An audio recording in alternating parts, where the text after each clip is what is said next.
Two different stories about two very different people, and somehow God, in His sovereignty and grace, managed to connect these stories together. In the 1920s in Chicago, the city was ruled by Al Capone, who was notorious for everything from bootlegging to racketeering to murder. And although Chicago law enforcement worked nonstop to put the gangster behind bars, Capone had a sly and slippery lawyer named Easy Eddie. Easy Eddie was good at what he did. So good, in fact, that Al Capone went nowhere near a jail for a long time. If Eddie had to bribe and threaten judges, cops, and jury members, so be it. To show his appreciation, Capone paid his lawyer very well. Easy Eddie and his family lived in a huge mansion that filled an entire Chicago city block and paid little attention to the crime and atrocities that his corruption made possible. But Easy Eddie's heart had one soft spot. He had a son that he dearly loved, and despite Eddie's involvement with organized crime, he tried to teach his son right from wrong. This desire to raise a son who would grow up on the right side of the law eventually led Eddie to rectify the wrongs he'd done by telling the authorities the truth about Al Capone and the mob and testifying against them. But Easy Eddie paid a price for his testimony. Within a year, he was brutally gunned down on a Chicago street. Now, story number 2. During World War II in the South Pacific, the aircraft carrier Lexington was in the heat of battle against the Japanese.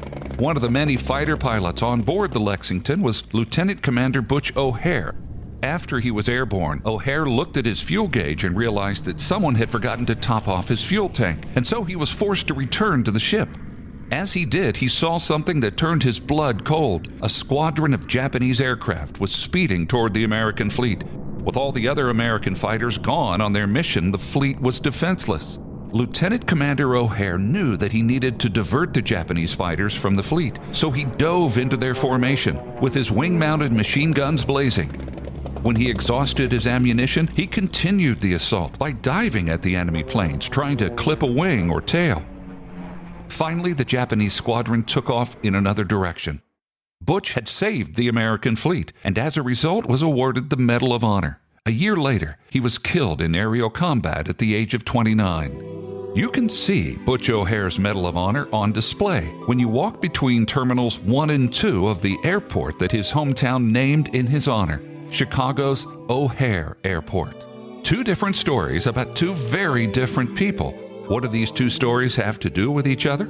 Well, World War II hero Butch O'Hare was Easy Eddie's son. Proverbs 22:6 tells us to train up a child in the way he should go. Even when he is old, he will not depart from it.